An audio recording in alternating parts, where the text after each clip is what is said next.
Dans le tumulte du quotidien entrepreneurial, il est facile de se perdre. Et si on pouvait s'appuyer sur des règles éprouvées pour naviguer avec confiance? Bienvenue sur Push Talk, votre rendez-vous hebdomadaire pour booster votre esprit d'entrepreneur. Aujourd'hui, je vous embarque dans une série exceptionnelle inspirée du livre Les 10 commandements de l'entrepreneur de Bruno Van Rijk. Ce livre, fruit de plusieurs années d'expérience sur le terrain, regroupe des leçons et des conseils indispensables pour réussir dans le monde impitoyable de l'entrepreneuriat. En tant qu'entrepreneur dans la télécommunication, dans la communication, dans le marketing, je sais combien il est crucial de s'appuyer sur des repères solides pour prendre de bonnes décisions. Le monde de l'entrepreneuriat n'est pas facile et très vite, on peut s'en mêler les lacets.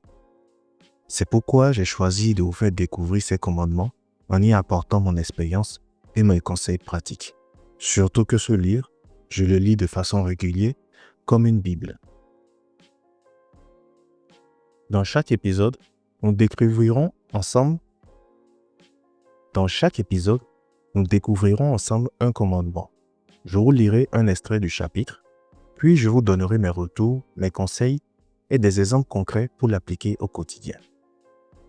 N'hésitez pas à me faire part de vos retours sur ce commandement, à poser vos questions sur les réseaux sociaux ou à partager vos propres expériences. Ensemble, construisons une communauté d'entrepreneurs solidaires et innovants. Sans plus attendre, entrons dans le vif du sujet avec le premier commandement. C'est à ce moment que notre premier développeur est arrivé. Un vrai geek, passionné comme nous. Un vrai geek, passionné comme nous, comme moi, par la création de logiciels. Un autodidacte, à l'instar de beaucoup d'entre nous, à une époque où une école ne formait à ce qui allait devenir la grande révolution numérique. Son premier travail, œuvrer sur mon code afin de l'analyser, de comprendre son fonctionnement et éventuellement de l'étendre et de l'améliorer. Dès le lendemain de son embauche, il est revenu me voir. Il avait déjà tout réécrit en moins d'une journée. Mais 60 secondes, ma fierté, avait été réduite directement à 20 secondes, rendant WinFast infiniment plus agréable à utiliser pour le client. Soyons francs, j'ai été un peu vexé. Même si je n'oubliais pas notre unique priorité, avoir le meilleur des produits possibles. La décision n'a pas traîné. Dans les semaines qui ont suivi, j'ai cessé le développement de logiciels pour me concentrer uniquement sur la stratégie, la montée en puissance de notre entreprise. Les bienfaits de ce changement ne se sont fait guère attendre. WinFast fut un des plus grands succès historiques du logiciel français, 180 millions d'unités vendues dans le monde en 10 ans. Si je n'avais pas accepté de déléguer, si mon désir avait pris le pas sur l'efficacité, aurions-nous connu une telle réussite? Bien sûr que non. La leçon a été rude, mais bien apprise. J'avais enfin compris que le fait d'être le cofondateur d'une entreprise ne me transformait pas en deux ex machina capables de tout gérer, de tout réaliser avec une efficacité optimale. Grâce à cette prise de conscience, des équipes talentueuses ont été recrutées. Elles ont exploré d'autres chemins que ceux que nous empruntions jusqu'ici. Elles l'ont fait avec talent. Déléguer, tu apprendras. Un commandement bien moins simple qu'il n'y paraît, mais un passage obligé pour réussir. Les exemples contraires, malheureusement, sont légions. Je me souviens à la même époque que celle où nous développions WinFast, d'une entreprise emblématique dans la distribution informatique. Son patron, sympathique et charismatique, était un des champions de l'ère pré-Internet. Sa réussite faisait l'admiration de tous. Il était un exemple entouré d'équipes compétentes. Notre dirigeant pourtant avait un problème. Toutes les décisions, sans exception, même les plus mineures, devaient être validées par lui. Il se mêlait de tout, voulait tout contrôler, tout maîtriser. De l'achat, de la machine à café à la stratégie marketing, de la commande des fournitures au recrutement du moindre collaborateur. C'est ce qu'on nomme le micromanagement. Le résultat était écrit d'avance. L'un des champions français de la distribution informatique a disparu corps et bien dans les années 2000. Incapable de se réinventer au fil des révolutions industrielles qui ont accompagné le monde du numérique depuis 20 ans. Ce naufrage, à contrario, montre l'importance de savoir déléguer et de savoir lâcher prise. Il est d'ailleurs intéressant de noter que les deux directeurs généraux de notre dirigeant charismatique Il est d'ailleurs intéressant de noter que les deux dirigeants Il est d'ailleurs intéressant de noter que les deux directeurs généraux de notre dirigeant charismatique, après avoir quitté l'entreprise, ont poursuivi leur belle carrière et en ont connu la réussite. Aujourd'hui encore, ils sont très actifs. Eux ont su s'adapter et ils apportent la preuve que si le dirigeant avait su s'appuyer sur leur talent à disposition autour de lui, sa société peut-être existerait encore. Des exemples comme celui-ci, malheureusement, abondent et il en existe de nombreux similaires dans beaucoup de pays. Vous souvenez-vous de Dennis Hayes, l'homme qui a créé le premier standard de communication entre micro-ordinateurs? Je vous en parle dans notre troisième commandement. Il s'agit de notre premier gros client aux États-Unis. Ouais, c'est le gars qui les a plantés à l'aéroport, là. Et je pense ils avaient tout calé. Ils avaient tout validé. Ils devaient venir signer le papier. Et c'est à la dernière minute qu'il envoie une délégation et lui-même ne se présente pas pour faire la pression à Bruno Van Dyke. Et ça l'avait tellement déçu. Je pense que c'était dans le commandement où on parlait du sang-froid. Ton sang-froid, tu garderas. Et il leur avait dit calmement qu'il allait se faire foutre, quoi. C'est très bien. C'est un très bon commandement. Je vous exhorte à le réécouter aussi. Je vous en parle dans notre troisième commandement. Il s'agissait de notre premier gros client aux États-Unis. Quelle satisfaction quand nous avons conclu un accord avec ce géant mondial. Cela s'est réglé à l'américaine, à San Francisco, assis à l'arrière d'une limousine qui faisait la taille d'un bus de la RATP. Nous étions tout simplement en train de vivre le fameux American Dream, celui qui est décrit dans les livres et chanté par Madonna, un rêve qui se transforme en réalité pour nous. Le succès attendu fut au rendez-vous et le contrat avec Dennis Hayes nous propulsa directement de la petite start-up française basée à Levallois-Perret à la multinationale présente de San Francisco à Shanghai. L'aventure, pourtant, s'est arrêtée brutalement. L'entreprise de Dennis Hayes, leader mondial, a disparu corps et bien en moins de 4 ans, tel un Titanic, victime de l'incapacité de son fondateur à s'extirper du syndrome de la secte dirigée par un gourou doté d'un don d'ubiquité. Finalement, lui aussi voulait tout contrôler, jusqu'aux plus infimes détails. Lui aussi était persuadé de détenir la vérité sur tous les sujets. J'ai vu des projets entiers, résultat d'un an de travail de ses équipes, rayés d'un trait de plume pour les remplacer par une vague d'intuition du fondateur, sans jamais se remettre en cause. Être un visionnaire, un créatif, ne dispense pas d'être intelligent et à l'écoute de ceux qui vous entourent. Nous nous en sommes sortis, mais pas lui. BRVP, ma petite start-up française, créée en 1984, existe toujours, devenue AvantQuest en 2005, puis Claranova aujourd'hui, sous une nouvelle direction. Elle est un leader européen coté en bourse, tandis que le géant américain est désormais aux oubliettes de l'histoire. En ne voulant pas partager le pouvoir, Dennis Hayes est passé directement de numéro 1 mondial incontesté en 1994 à une société en faillite à la fin de l'année 1998. Décidément, il semblerait qu'il ne soit pas si facile de déléguer. C'est ce type de blocage psychologique que l'on rencontre fréquemment chez les plus talentueux des entrepreneurs qu'il faut savoir dépasser. Déléguer, tu apprendras. On ne l'oublie pas. Ce n'est pas uniquement un signe d'ouverture d'esprit, mais aussi et surtout une étape indispensable pour grandir personnellement et professionnellement. Fin du commandement. Alors, déjà, je vous remercie Vandaï pour avoir développé cette question. Je vous remercie beaucoup Vandaï d'avoir développé cette question. Ça me rappelle mes expériences je pense en entreprise. Ça me rappelle 2 sociétés. J'ai travaillé pour une imprimerie, 2 imprimeries qui avaient ce problème. J'ai travaillé aussi dans une grosse boîte qui était basée dans 3 pays, Bénin, Burkina, Côte d'Ivoire, je crois. Il s'agit du projet Serco. J'ai vécu aussi ce problème là-bas. Imprimerie, je me souviens plus trop des noms.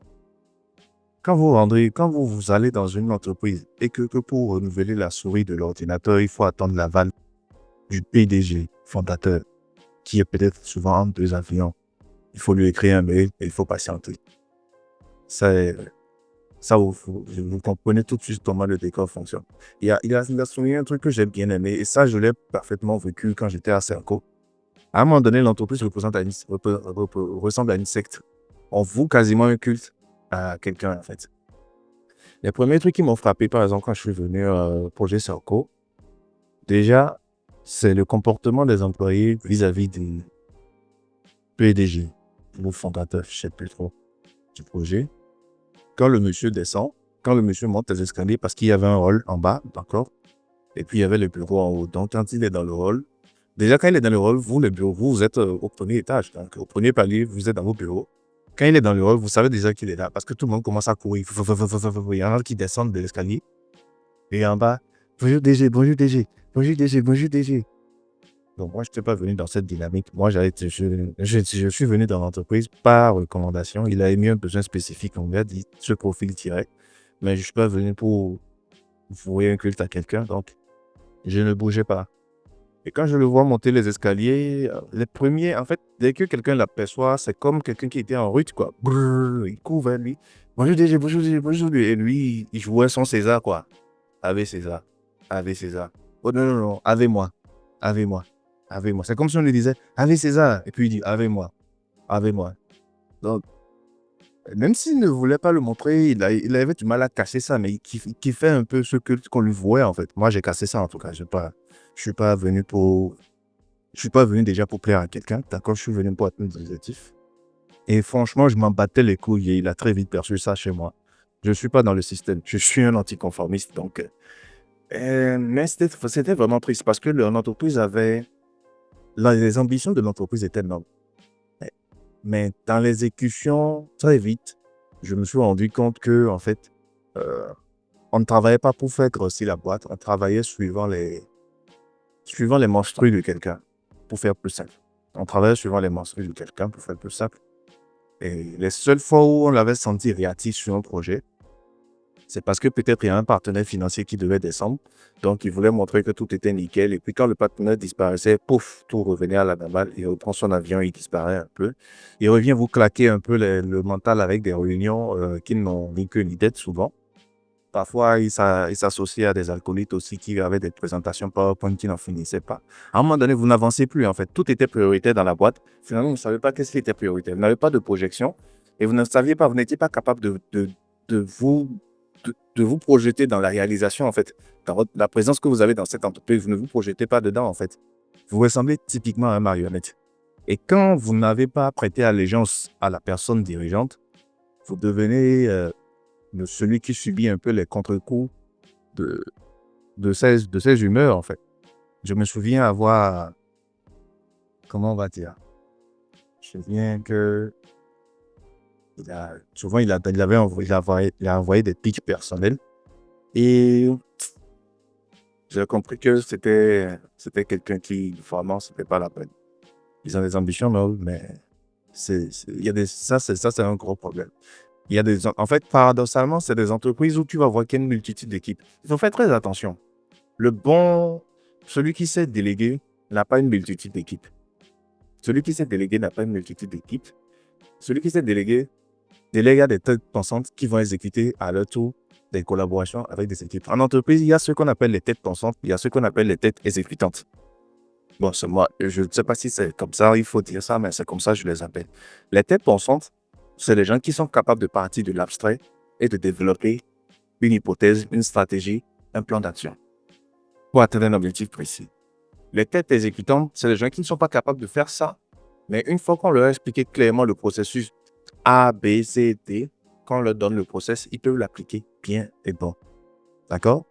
Donc, quand on est dans une entreprise, il faut faire la part des choses. En discutant avec les gens, tout de suite, on sait qui a une tête pensante, qui a une... Ne pas confondre. Parfois, les têtes pensantes peuvent paraître des gens paresseux. Parce qu'ils ne sont pas manuels. Ils sont dans le mental.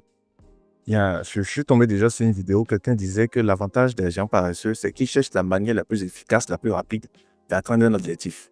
Il ne faut pas comprendre, il faut pas se confondre, il faut pas confondre ça avec un grandeur. Quelqu'un qui vraiment n'apporte rien. D'accord? Donc, c'est ça en fait. Je prends un peu l'exemple de Henry Ford, à qui les journalistes voulaient improviser un procès pour le running en lui posant des questions un peu trop techniques. Non, qu'est-ce qu'il est l'histoire raconte qu'à chaque fois qu'on lui posait des questions, il prenait son téléphone et il demandait il reprend la question au téléphone, il récupère la réponse et puis il donnait aux journalistes. À un moment donné, les gars se sont offusqués. Puis ils lui ont dit, c'est quoi le bordel? Il dit non. Lui, son boulot à lui, c'est de penser.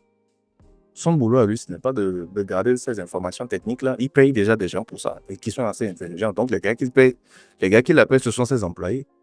Et dans ces employés, il y a des gens qui sont très bons pour ça, en fait. C'est leur domaine, c'est leur spécificité. Donc, quand vous me posez la question, moi, en tant que dirigeant, je retransmets l'information pour avoir la requête demandée. Il faut vous la servir. Vous voyez, c'est une façon de décomplexer parce qu'il dit, lui, la meilleure chose qu'il sait faire, c'est s'asseoir, réfléchir, penser le business. D'accord? Donc, quand les gens montent en grade et que leur entreprise grandit, euh, ils donnent l'impression de vouloir déléguer. Ensuite aussi, je comprends aussi, hein, il y en a aussi, ils se disent, plus ils ont des équipes, plus ça va donner l'impression que c'est une entreprise sérieuse. Mais en fait, c'est juste j'ai juste une secte, un gourou et ses alcoolites. Parce qu'effectivement, il y a des alcoolites. Ce qui me gênait un peu dedans aussi, parce qu'après, je me rends compte que souvent dans cette boîte, tu as des gens qui sont absorbés par les obscénités du gourou et ils n'arrivent pas à se déconnecter de ça. En fait, ils sont déconnectés de la réalité et ils vivent que dans la réalité du gourou. En fait, tout ce que le gourou dit, c'est vrai. Il y en a plein, hein, ce n'est pas que dans les entreprises. Je ne laisse pas quelqu'un, mais il y a beaucoup qui se prétendent coach aujourd'hui. C'est pratiquement la même chose. Coach, ouais, c'est ça. C'est le mot à l'ordre du jour, coach. Mais en fait, c'est juste des gens qui influencent votre comportement pour un certain intérêt particulier de leur propre personne. Et c'est ce qui se passe, que ce soit en entreprise, ça existe dans la vie professionnelle comme dans la vie sociale. Ça existe aussi dans la vie communautaire, comme dans les religions et autres et tout. C'est la même chose, en fait. Déléguer, c'est déjà de savoir qu'est-ce qui dépend de moi et ne dépend que de moi. Qu'est-ce qui ne dépend de moi, mais ne prend pas plus de, mais va me prendre un peu plus de temps, mais que je peux déléguer, quelqu'un d'autre peut faire. Qu'est-ce qui n'a aucune importance tout de suite? Je prends pour exemple la matrice d'Eisenhower. Urgent, pas important. Important, pas urgent. Urgent, important, pas important, pas urgent. Il faut savoir déjà décaler un peu les tâches de la journée. Il faut savoir déjà se projeter sur le mois. Il faut déjà se projeter sur le court terme, les 3 premiers mois. Ensuite, les morceler par mois. Ensuite, les morceler par semaine. Et de suivre les résultats au fur et à mesure de voir quel réajustement il faut faire. Et à partir de là, utiliser peut-être la matrice d'Eisenhower pour voir qu'est-ce que je peux faire, qu'est-ce que je peux faire. Il y a aussi un livre qui est très bon pour ça. Je pense que c'est GTD, Getting Things Done. J'ai oublié l'auteur, vous m'en excusez. Mais il parle aussi dedans de la règle des 2 minutes, qui peut être aussi une très bonne inspiration pour permettre aux gens de savoir qu'est-ce qu'il faut faire en priorité. Savoir déléguer passe par une gestion de priorité. C'est en voulant gérer vos priorités que vous savez qu'est-ce que vous pouvez déléguer. Parce qu'à partir du moment où il y a une priorité A et une priorité B, vous savez tout de suite, dans A et B, qu'est-ce que je fais en premier? Est-ce que je peux déléguer B pour gagner du temps? Nous sommes à l'ère de l'information actuellement et les choses tendent à se dématérialiser. Les choses tendent à se désengorger. On n'est plus en train, on va aller progressivement dans une tendance où le physique va devenir un poids dont on veut se débarrasser. Ça a déjà commencé avec la technologie. On voit ça avec les fintechs, on voit ça avec les banques. Aujourd'hui, il y a des banques qui sont purement digitales. Il y a ça. Donc, il y a déjà, quand on prend Amazon, la logistique, une bonne partie de la logistique repose sur du digital. Ça va commencer. Si des drones commencent à faire déjà des livraisons, je me demande ce qui peut se passer déjà en Chine. Donc, avec les tendances qui arrivent là, c'est la même chose aussi dans une entreprise. Ce n'est pas parce que vous avez bâti une entreprise dans laquelle il y a 100 employés que vous êtes une bonne entreprise et que vous allez réussir. Parce que si vous ne savez pas déléguer, vous engorgez la chose, tout le monde est étouffé et tout le monde se perd. C'est comme une termitière et tout le monde, où la reine veut faire tout. Vous savez que dans une termitière, la reine, elle est juste là pour procréer. Elle pond des œufs et puis c'est elle la reine. Et c'est cette fonction-là qui lui permet d'être au sommet de la pyramide. Mais sinon, il y a les ouvriers, il y a les chasseurs, il y a qui encore? Il y a les soldats. Chacun a une fonction. Quand vous connaissez ça, la termitière, le fourmilière, c'est quasiment la même chose. D'accord? Dans une ruche aussi, c'est ça. Du coup, si on ne peut pas se réformer un peu à ce système, c'est très compliqué. Déléguer, c'est très bien. Je finis peut-être par le fait que je ne suis pas en marge de ça, hein. Actuellement, je ne délègue pas parce que actuellement, je suis seul. Je ressemble un peu à ce qu'il a dit au début de ce commandement. Je fais tout seul. Euh, Développement technique, développement commercial, comptabilité et autres. Mais c'est parce qu'au fil du temps, moi, à mon niveau, j'ai commencé à m'orienter. J'ai commencé à faire un pivot. Au lieu de, je ne me présente plus forcément comme une entreprise ou une agence de communication. Je suis en train de devenir ce qu'on pourrait appeler un consultant externe. D'accord? Un consultant externe qui travaille surtout dans le conseil, l'orientation et la recherche et développement de solutions numériques. À partir de ce moment, ce que je fais généralement, une fois qu'on doit aller dans la partie exécutante d'un projet, je recrute des consultants ponctuels. J'ai déjà des profils qui ont une certaine expérience que je prends, que je regarde, je dis voilà le contexte et autres, tout, voilà les objectifs. Est-ce qu'on peut travailler ensemble? Quelles seraient tes conditions? J'intègre les conditions dans l'offre commerciale que je propose à mon client. Une fois que le client a validé, il travaille et on rend le résultat. Ça me permet, moi, de rester en haut, de garder une vue d'oiseau. D'accord? C'est dans cette même objectif même que mon idée de produit, de mettre en place une plateforme de freelancing m'est venue aussi. Parce qu'à un moment donné, je voulais quitter les exécutifs parce que les exécutifs devenaient très lourds pour moi. Je ne sais pas comment ça se passe en Europe, mais actuellement, avec l'évolution des choses, nous avons de moins en moins de jeunes performants. Nous avons de moins en moins de jeunes addicts au travail. Nous avons moins de jeunes proactifs, en fait. Ils sont plus dans l'attente d'un salaire à la fin du mois pour ne rien produire dans la journée, en fait. Il y en a plein comme ça. Et c'est des gens aussi qui veulent commencer à t'imposer leur façon de voir les choses. Les jeunes, excusez-moi, mais peut-être jusqu'à moins de 30 ans, les jeunes d'aujourd'hui, il y a beaucoup qui sont des impolis. Il y a beaucoup qui sont des impolis. Or, pour recruter quelqu'un de senior qui a quasiment au moins 5 ans d'expérience déjà dans son domaine, qui a peut-être déjà la trentaine, 30-35 ans, son salaire, c'est pas petit. Il y a beaucoup de choses que j'ai regardées comme ça.